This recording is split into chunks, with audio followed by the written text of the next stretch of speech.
Welcome to Purpose 360. I'm Carol Cohn, and today more than ever before, companies, brands, and their partners need to stand for something beyond the bottom line. I've created this program to provide insights and ideas to share with you so that you can apply them to your work the very next day. The goal here is to up-level your purpose and to benefit companies and society. So please join us.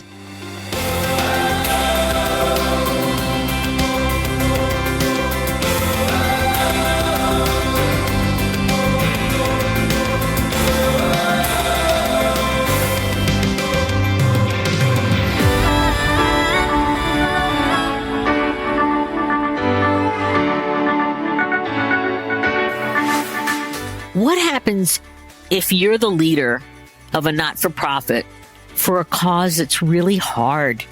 Grief in children. In our country this year, over 5.3 million children will experience the loss of a parent, a sibling, a caregiver, somebody truly that was a primary role in their lives. Experience Camps is the only national network of 10 no-cost, week-long, overnight summer camps and year-round programs for children ages 9 and up who have experienced the death of a parent, a sibling, or primary caregiver. They serve a cross-section of children representative of their communities by race, gender, and socioeconomic status. They equip kids with the coping skills, community, and transformative experiences that can change their lives forever. Experience Camps is also working diligently to help create a culture in our society where no child grieves alone. As a mom of a 13-year-old camper said, Experience Camps is a beacon of light, guiding children back to safer waters. Where there was once despair, there is now hope.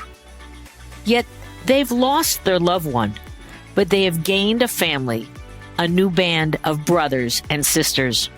This new family matters as kids learn from each other and connect differently with their grief at each new developmental milestone. Because of this new family, and because they are allowed to just share what is deep in their hearts, that's one reason why 85% of the campers return every year to Experience Camps. So join me in my conversation with Sara Deren, and I trust that you will be amazed at her insights, her resolve, her resilience, and I trust this is going to give you ideas for your not-for-profit, for your volunteerism, perhaps for potentially becoming a partner with Experience Camps. So let's go to camp. Sara, welcome to the show. Hello, Carol. Thank you for having me on your show. It's my pleasure. Now, everybody's thinking the name Experience Camps. Oh, well, I remember as a child, I went to camp. And I loved going to camp. And I remember the rainy, the rain on the roof, and we're playing, dare I say, I'm going to really date myself, jacks on the floor. And we're doing all sorts of swimming, fun things, and canoeing. And also then I used to go to riding camp because I liked horses. And so I would go to riding camp, not fall off too much, and just have the best time. But Experience Camps is different. And so I want to start because Experience Camps deals with an issue of grief in children. And for our listeners, there's over 5.2 million children across the country who are dealing with the death of a loved one, a parent, a primary caregiver, a brother or a sister. This is not a small issue. And you can imagine when you lose someone that you love so dearly and has been your primary caretaker when you're so young, how that could just cut off someone's entire lifetime and their potential. And so, Sara, I am thrilled to have you on the show. And I just want to start out with, who is Sara Deren and what is your purpose? And then how did you come up with the idea for Experience Camps? Sure. Those are some weighty questions. I'll actually start with how I came up with experience camps and the concept, because I think that's going to speak to who is Sara Deren. My story is probably not what most people expect when they hear that I started and run an organization for grieving children, because I am not a grieving child. My parents are both alive and well, and I have siblings who are alive and well. So this didn't start out of my own grief. And I think that's somewhat unique in the nonprofit space, as well as a very specific cause such as this one, for a founder not to be directly affiliated with the cause, at least in the beginning. What really drove me to start this organization was I married into summer camp. My husband is and was a camp owner and director. I met him, we got married, our lives merged, and I was in a very different place in financial services, building trading technology of all things. And I will say pretty definitively, that was not my purpose. It wasn't necessarily what drove me, though it was a great job and I had a lot of fun doing it. But I pretty quickly found out when I got involved in summer camp. And by the way, Carol, your stories about summer camp as a child, I also didn't have those stories. I never went to summer camp. You missed. Okay. I missed out on it. So all of a sudden I find myself, in my 20s and 30s, for the first time, really experiencing what summer camp was about as an adult and seeing it from the outside looking in a lot of ways. And was really moved by how much good stuff was there in the summer camp foundation, right? You have this amazing community building, character building, value system, fun and play and joy, and all of these things that you would see at summer camp anywhere you go. And it really was something that struck me as one of those life-changing things that kids experience. But what was also really interesting, at least with our camp, and I think many summer camps, many private summer camps in the country, most kids that go are kids who can afford to go. And at that time, I was, again, merging my life into his and becoming part of the summer camp world, and decided that it was time to make a change and really kind of turn my attention to summer camp. But I wanted to carve out my own piece of it. So we decided at that time to start a foundation. And it was initially going to be for kids who otherwise wouldn't be able to go to summer camp. It was very broad. And we just wanted to be able to take this character building, transformative experience and give it to kids who wouldn't otherwise get to go to a camp like the one we have. Around the same time that was happening, a girls program reached out to us also in Maine, which is where our camp is. And they said, hey, we've been running this bereavement camp for girls. We're looking for a brother program. Our camp happens to be an all boys camp. Is this something you would do? And at that time, I think I realized, and I have continued to realize this, again, I was not somebody who was grieving then. And when I heard about the fact that this kind of camp exists, which was the first time I'd known of this, it was immediately obvious to me why it needed to exist, but not until then. Right? It's not something you necessarily think about unless you are a person who's grieving or have grieving children or know somebody very closely who is. You don't really think about, there should be a summer camp for grieving kids. But as soon as this idea came up, and I will also admit, I just had a baby around this time too. So I was a new mom. And I think the other part of it is when you're a new mom and a mom in general or a parent, there's this new sense of responsibility around your own life, that person's life, the lives of the people that support that child, right? So like all of these things kind of merge together to be a big resounding, yes, we're going to do this. And we opened it for the first time in 2009 with 27 boys. Most of them were the brothers of that other camp that had reached out to us. And that was really... that's how we got started. And everything after that was, I would say, a building block to everything it has become and a confirmation every step of the way that this is my purpose. Every story I've heard, everything I've witnessed of grieving children, everything they've told us about what they need and who they are has become a part of my purpose. And that has evolved considerably since 2009. But the purpose really has not. It has been firm since I first stepped foot onto the first experience camp in 2009. It's a fascinating journey. that, you married into it, you weren't doing it, there was kind of some serendipity that happened, and all of a sudden it seems like it was love at first sight when you found this other camp and they came to you, which is tremendous. Do you have any insights into our listeners who still haven't found their purpose? That are there just one or two insights you can say, you'll find it, but here's what you might want to be open to? I think you have to be open to everything. You have to be open to finding it. I mean, I was nudged along, I will admit, back when we made this choice. It was 2008, actually, when I left the financial services industry, but I was nudged out by the financial crisis that helped me make that decision, and found myself with an opening to fill that space, right? So that was part of my decision making. I mean, it was an easy decision at the time because, again, I was very pregnant and had to figure out how to merge my life with my husband's camp world. So it was a more natural progression, but I had to be open to leaving the corporate world, leaving what was at that time, this was now 15 years ago, I made more than I do now. So there was a whole level of comfort I had to be willing to give up, and some risks to take in terms of, would this be my thing? So again, I didn't know camp. Just because I'd married into it, I was not a camp expert. So I was really taking a huge leap of faith, but was willing to do that. And I think I would say to your listeners who are thinking about this, look for the signals and then follow them. That's a great point. Look for the signals and follow them. So now let's turn to the first year. So what was the first year like? You didn't know how to do camp. So can you give us, one or two memories of what was it like that first year? I can give you so many. I remember so much about that first year. It's really been burned into my mind. And you're right. Yes, I didn't know how to do camp. But what I knew then and what I still know now, which was what has led to the growth we've had, is that the most important thing I can do is bring the right people into the mix. So I brought in people that know camp and know grief. And those were the people that really were incredibly foundational to how we built this program.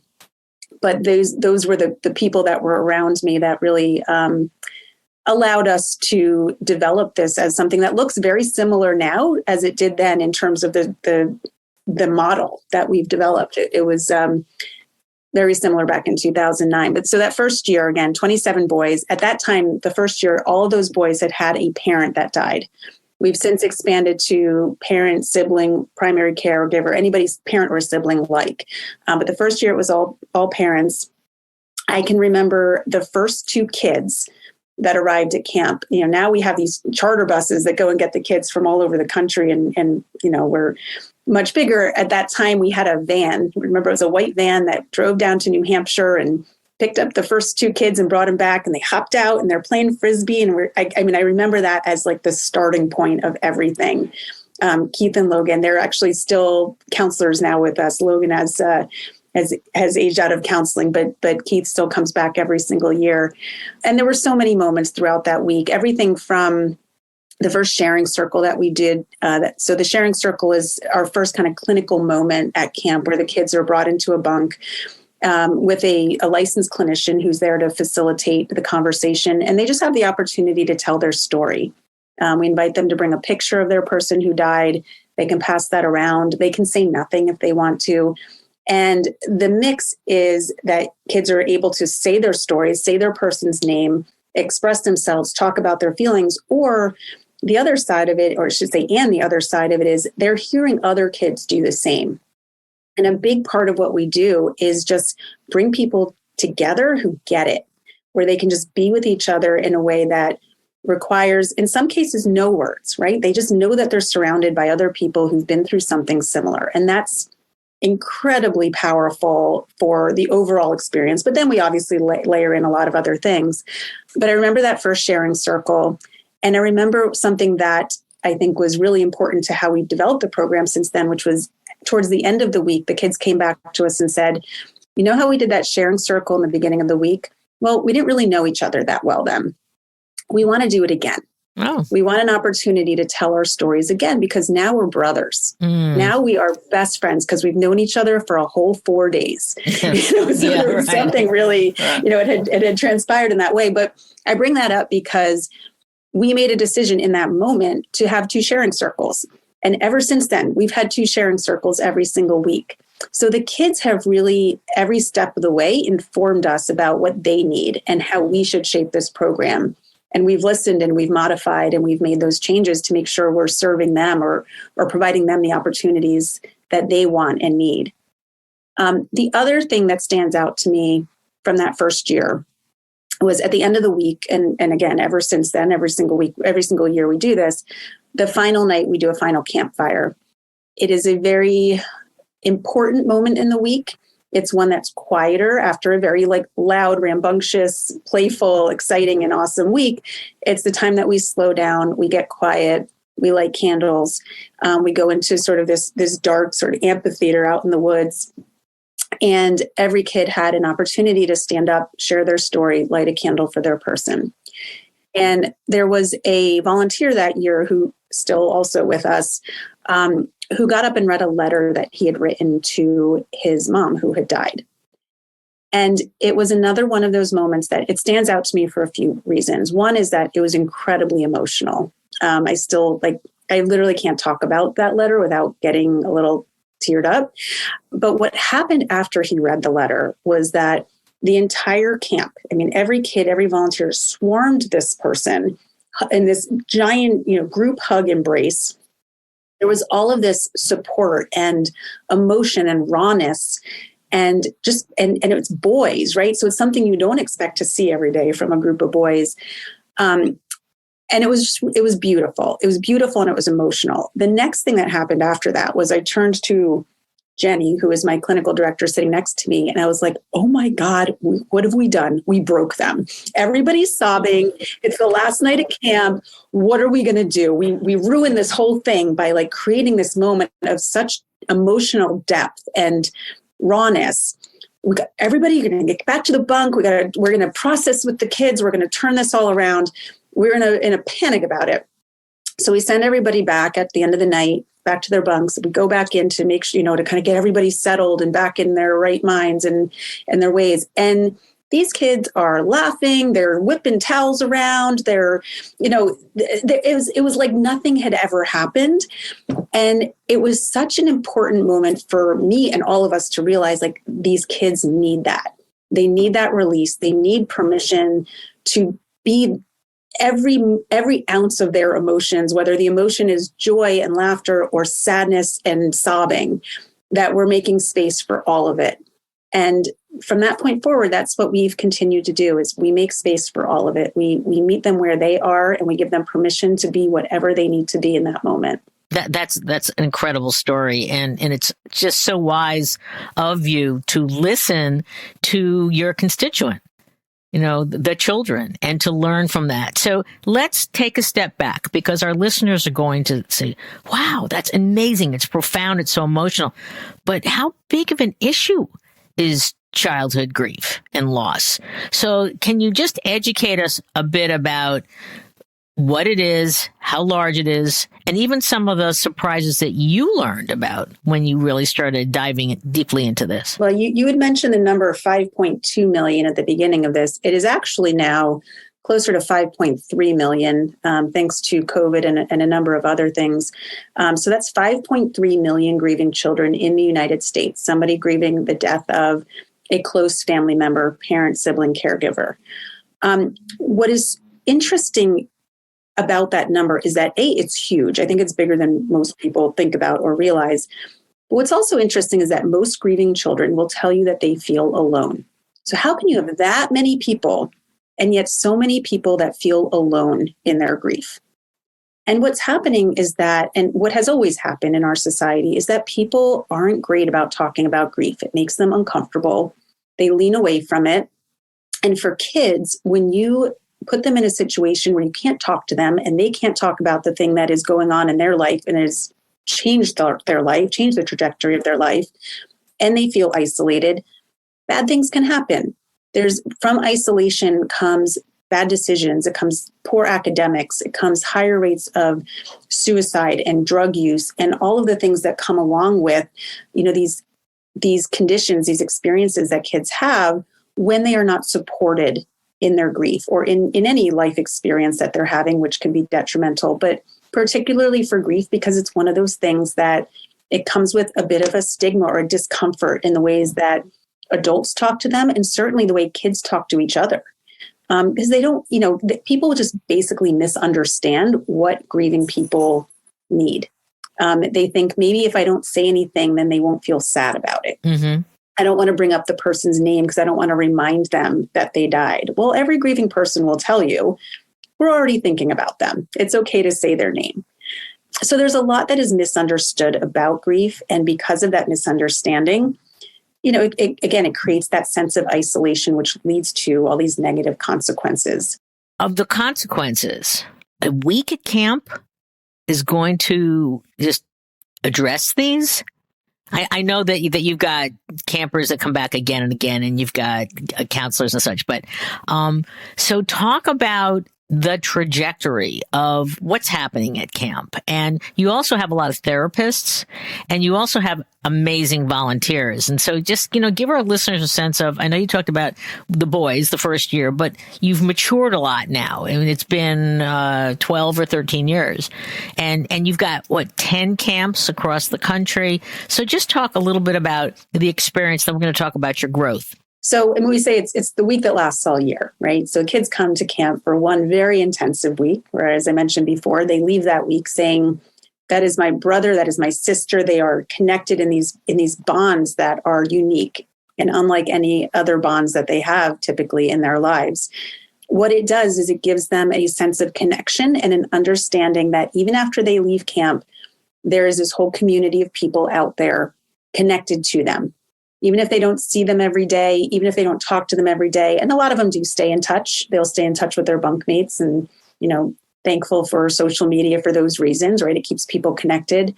But it does give them this foundation, this sort of injection of the understanding or the idea that they're not alone. And going back to what I said before, that isolation is what causes so much of the problem or the outcomes that we don't want to happen.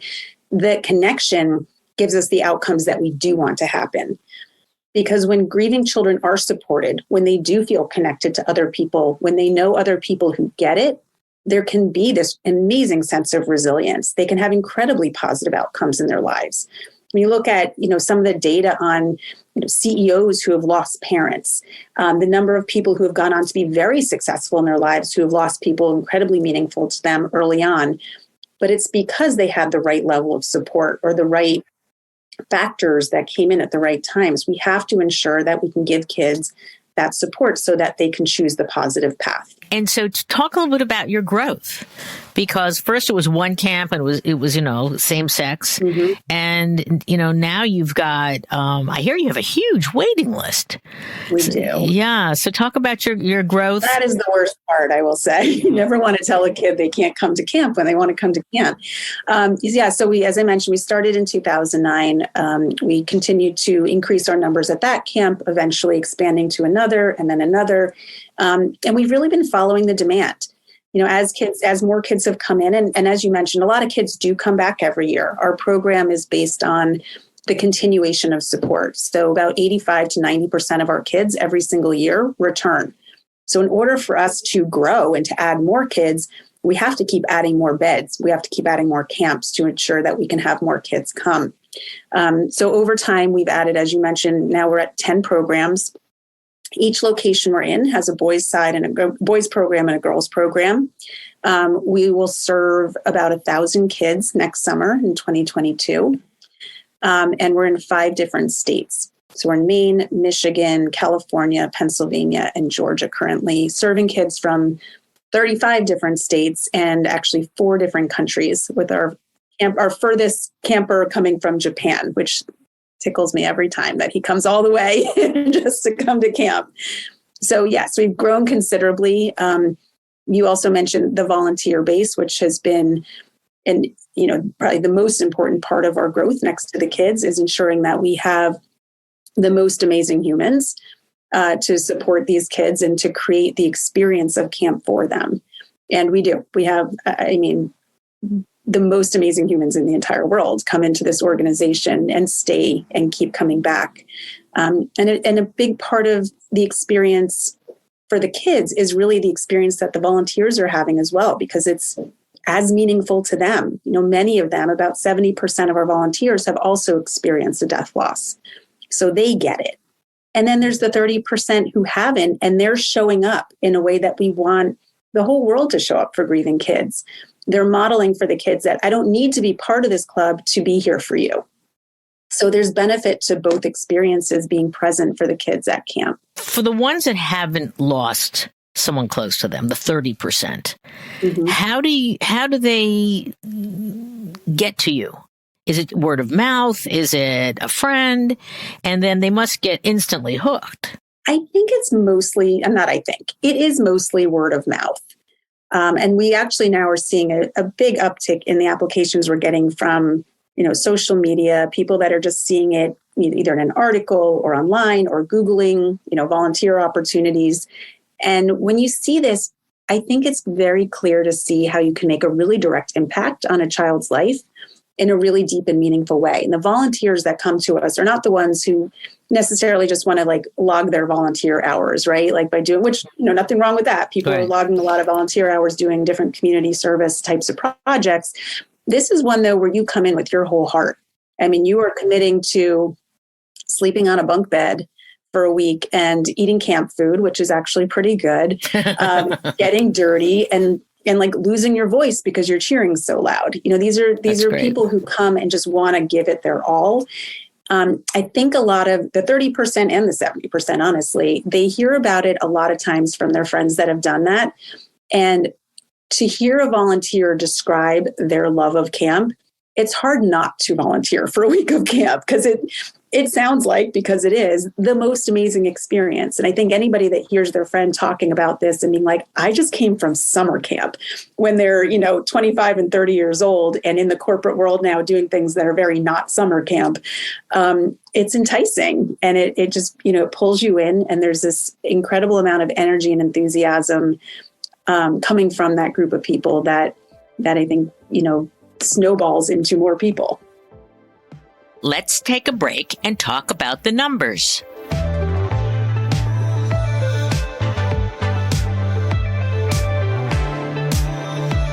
As our listeners know, we always do a portion of our segment which is called By the Numbers. So experience camps a little bit different, but their numbers are equally as large as a corporation. They offer 10 summer camp programs that are a week long in California, Georgia, Maine, Michigan, and Pennsylvania, serving grieving children from 32 states and 4 countries. The ages served, ages 9 to 17, and also young adult programs for the 4 years after high school.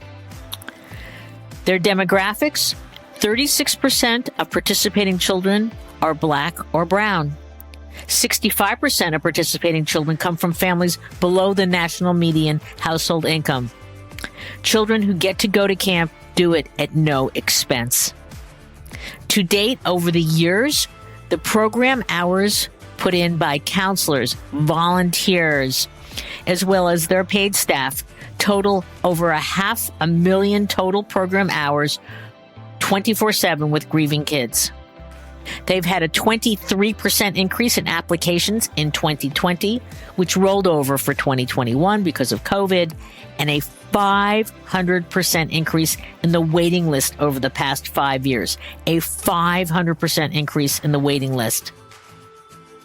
Volunteers, they have on average about 500 a year. And what's the impact? 90% of participants report higher self-esteem and less loneliness. 85% return to the camp every year, and 83% of experienced camp's parents and caregivers say their child has used grief skills to deal with the pandemic. Before the pandemic, 1 in 5 U.S. children would face the death of someone they consider significant in their lives, someone they love. For 5.3 million of those kids, That means experiencing the death of a parent or a sibling or a close caregiver before learning to drive or graduating high school. And sometimes it means facing death before facing first grade. Even under the best circumstances, grief is lonely. Without support, childhood grief too often leads to mental health struggles and academic decline. Grieving children are at greater risk of teenage pregnancy, academic decline, or dropping out of school, misusing drugs and alcohol, and engaging in illegal activities. The loss of a loved one can mean the loss of family income, the loss of a home, a negative life trajectory. In fact, children whose parents die are themselves 50% likely to die in early adulthood. Let me say that again. In fact, children whose parents die are themselves 50% more likely to die in early adulthood. A child who loses a parent to suicide is 3 times more likely to die by suicide. Grief is more than a personal tragedy. It is a significant public health issue, one that has been overlooked and under-resourced for decades. But now, a visionary CEO, Sara Deren, founder and CEO of Experience Camps, is applying her incredible will and smarts to this tough issue to help children have a more positive and brighter future.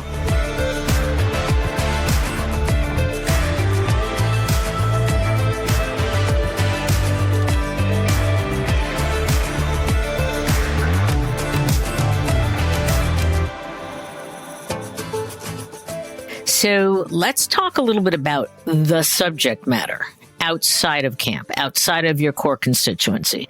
Because grief is, to your point, something that we just don't really talk about as a society.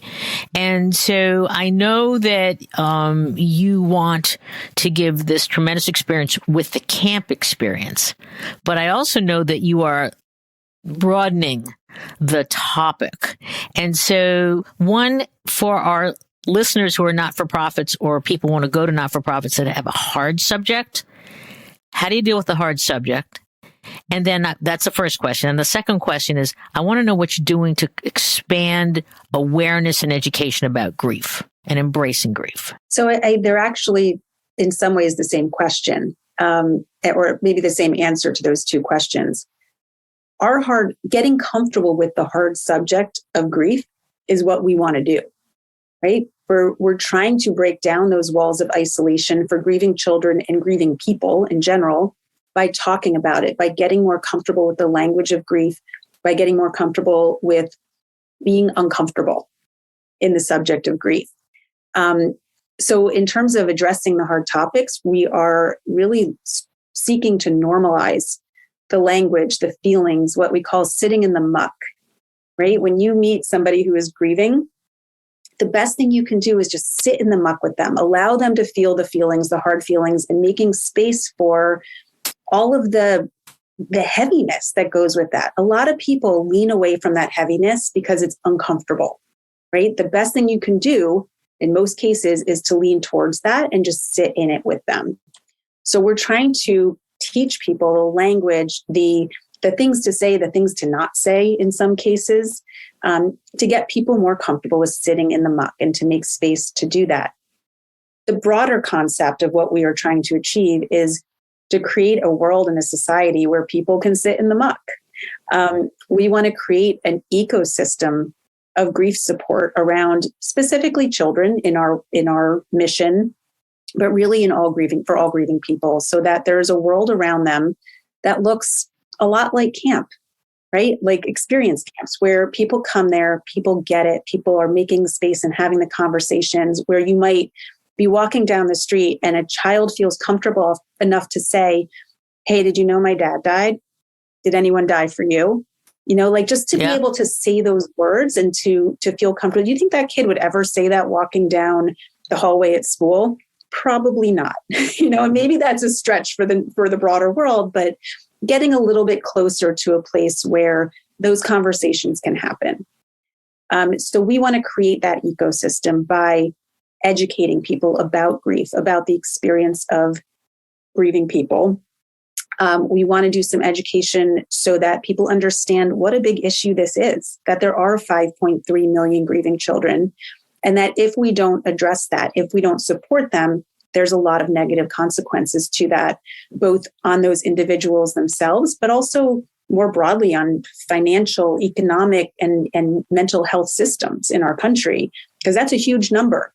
And each of those individuals has a huge network around them of people that will be impacted by any bad choices they are making. So really bringing some attention to what a huge issue this is, should we not address it? And you've actually labeled this as something called TAG, which is talking about grief. Yes. And so as we are rolling into the holiday season, are you doing more with TAG, especially as people really feel the emptiness with those who have passed? Yes, absolutely. So November is Children's Grief Awareness Month. And in honor of that month, we've launched a campaign, as you mentioned, called TAG, Talk About Grief, where we're really putting out information and encouraging others to put out the same type of information, record videos, share their stories about things that the right ways to show up for people. One of the campaign lines is talking about how you go beyond "I'm sorry."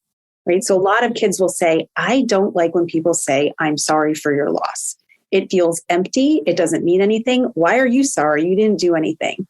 And yet, even me, like I've been doing this a long time. My first words when I hear about something are like, I got to pull that back in. Right. I'm sorry, but I really want to. We need to give people more language, but an understanding of why we want them to use different language, why grieving people want them to use different language. So again, teaching people more what they need to know, more what grieving people want them to know, and encouraging them to share stories and ask about people's stories when they meet somebody who is grieving, whether it was a month ago that someone died or a decade ago that someone died. And what kind of language? Share with us some of the language so that we can get smarter about it. I'm here for you. That's always a good one. This sucks. Okay. For somebody who's a friend who you could say that to. Just again, letting them know that I'm here in this with you. You could even say, I don't have the words. There are no words. I'm here for you. Just being honest and direct. The things you don't want to say, that's a little bit of an easier list. Never start a sentence with "at least." Oh gosh. At least you had that extra time with him. At least he's no longer in pain. No, at least. Put that one away. Okay. We actually do an activity at camp with the kids sometimes called "Stupid Things That People Say." Okay. And they're always well-intentioned. Nobody's going into these conversations to be mean, but they often are received in a way that can be hurtful, unintentionally hurtful. So we're trying to bring some more awareness around the intention. And certainly during the pandemic, there was just a tremendous amount of loss. And then there was a disproportionate amount of loss with children with parents of color. And how are you addressing that specifically at experience camps? Yeah, and that is a huge problem, and it has definitely been brought to light through COVID and some of the data that's been shared over the last year in the media, which is great that they're now, starting to share some of that data, because I think a lot of people are completely unaware of the disproportionate amount of grief that is experienced by people of color. For instance, before turning 30, Black Americans are 3 times more likely than white Americans to experience the death of multiple family members. 3 times more likely. In fact, JAMA Pediatrics also found that even though Black children only make up 14% of U.S. children, 20% of those experiencing the death of a parent to COVID are Black. So it's not widely understood, and it's definitely not being addressed adequately. Part of that is because of accessibility. Part of that is distrust of mental health and medical systems by many of the BIPOC communities. So what we're trying to do, again, is bring awareness to that. It's one of our our focus areas in terms of sharing what we know and what we've seen and what we're hearing from people. And we're also really making an extra effort to create more accessibility and equity for people of color to come to camp, but also to receive services outside of camp. Part of what we're looking to do, as I mentioned, in building that ecosystem of support, even beyond camp, we call it our Beyond the Bunk programs, is we're looking at how we can build programs that meet kids where they are if they are not going to be kids that come to camp. So camp is a huge primary piece for us, and it always will be. But we also know, we have 1,000 kids now. Maybe we'll get up to the multiples and multiples of thousands. But what about the millions? What about those 5.3 million kids? So what we're looking to do now is expand our programming to be highly scalable in ways that meet kids where they are, particularly our Black and brown kids who either haven't found their way to camp, might not be willing to come to camp, or might be looking for the types of resources that are more local to their communities, and how can we meet them there? So Experience Camps is looking to, again, build that awareness, create some education out in the world, and also figure out the best ways to serve all grieving kids. As we believe is our vision that all grieving children deserve a life rich with possibility. Oh, that's wonderful. Talk a little bit about Beyond the Bunk, because and what you're doing in terms of making this almost a full year program besides when they're at camp. So our campers specifically, when we go Beyond the Bunk with our kids, we're in touch with them throughout the year. We do kind of light touches to remind them that we're here, to keep them connected, reunions and that kind of thing. Beyond the Bunk more broadly, though, is, as I mentioned, a more deliberate attempt to create highly scalable programs to meet kids where they are. We want to take the lessons we've learned from camp, the things we know about grieving children, and sort of amplify that out into the universe in different ways. Some of the things that we're looking at doing, and these are all sort of new in the Innovation Hub right now that we're developing, but starting to gain some traction on these ideas, is using technology to create some of those scalable platforms and ways of reaching kids, but also staying true to who we are as a program model. And one of the things we know about our philosophy and our model and what works for kids is that they like to start with play. Play is a really fundamental element to how they process, how they communicate, how their brains develop. And it's obviously a really important part of camp. We have as much tug of war and baseball as we do, everything else there. So we're looking to figure out how we can use that foundational element of play in different ways. Well, what's a way that kids are showing up? Gaming. Right. So this is one of the areas, and honestly, there's a lot of social emotional benefit when it is done the right way, and when we're using, a moderated and proven methodology to bring kids together in a community that might be a virtual community. So we're currently exploring some ideas about how we can use gaming and community to replicate a number of the things that we do at camp in the real world. I can't wait to see what that's going to look like. That's great. You have a number of corporations that support you.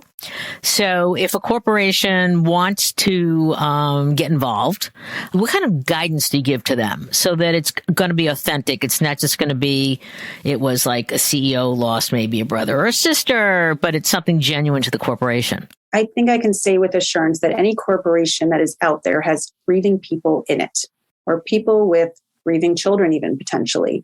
This is a thing, death is something that is universal. So therefore grief is universal. You're going to find it everywhere you go in every company. And I would start by saying, I think that grief support should be a basic benefit that you get from any corporation that cares about its employees, whether it's through education of, as I mentioned, like when somebody experiences a death in your company, how do you support that coworker? How do you show up for that person, not just for the first week, but for the first year and maybe even longer? So there's some education aspects that we can offer and support with. And then there's also, again, for these good human corporations, which I'm sure all of your listeners are, okay, looking at volunteer programs. How do you support your employees in finding the things that fill their hearts and fill their souls? We, as I mentioned, we thrive on our awesome volunteers, and having corporate, university, other types of groups that can help us provide that pipeline of good humans into our volunteer network is really important. So giving people volunteer time off, helping direct them to these types of opportunities like we have at experience camps, where they can really fulfill their deepest desires to really give back in a very meaningful way. I am just curious. This is going to air soon after Giving Tuesday. Mm-hmm. So if this was going to air, what would you want to say to potential donors, individual donors per se? Why should they donate to experience camps? Well, I would hope people would consider donating to experience camps because it is an organization and a cause that has truly a direct impact on children.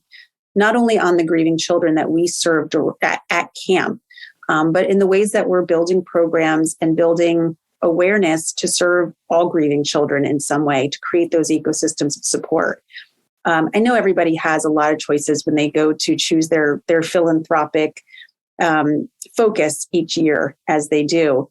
And ours is a place where, again, it truly transforms, that support truly transforms kids' lives very directly and very meaningfully. I've seen it with my own eyes, and I think that is what keeps all of our volunteers coming back, and frankly, a lot of our donors as well, who've seen it either through our virtual experiences, through the information that we share, the stories that we share. When you really start to think about what it means to have this opportunity, whether you are somebody who has experienced grief firsthand or not, you want to think that there is a world in which kids who've gone through something as awful as the loss of their mother, their father, their sibling, you want to believe that there is a place where they can go, where they can feel better, where they can feel supported, where they can feel understood. And that is what we need funding to do, frankly. I should mention that our camps are free to all the kids who attend. There's no cost to them at all because of the fundraising and the funding that we get from our donors. We bus them to camp. We bring them in. We give them lots of goodies and T-shirts and s'mores and ice cream and all of those things that bring joy and allow them to, as I mentioned before, be in whatever space they need to be in. But that's all made possible by the people who support this organization. So I'll put you on the spot, but in a good way. And you don't have to name names, but name categories. So what categories of corporate supporters do you wish would get involved with you? I would say any corporate supporter who has a big heart, cares about kids, cares about mental health, organizations or companies that support the things that their employees experience or care about. I think those are the top ones for me. That's great. No, that's really good. So you're doing wonderful things with experience camps, but the stories are sad. And so what keeps you going? I mean, I know that you just love what you're doing, but beyond that, as a leader, what's motivating you during the hard times? I get like choked up just saying this. There's this one song we always play at camp, and it's, I don't know why, I don't know how this ended up being this song, but it's Shower by Becky G. And it's this very upbeat dance party song.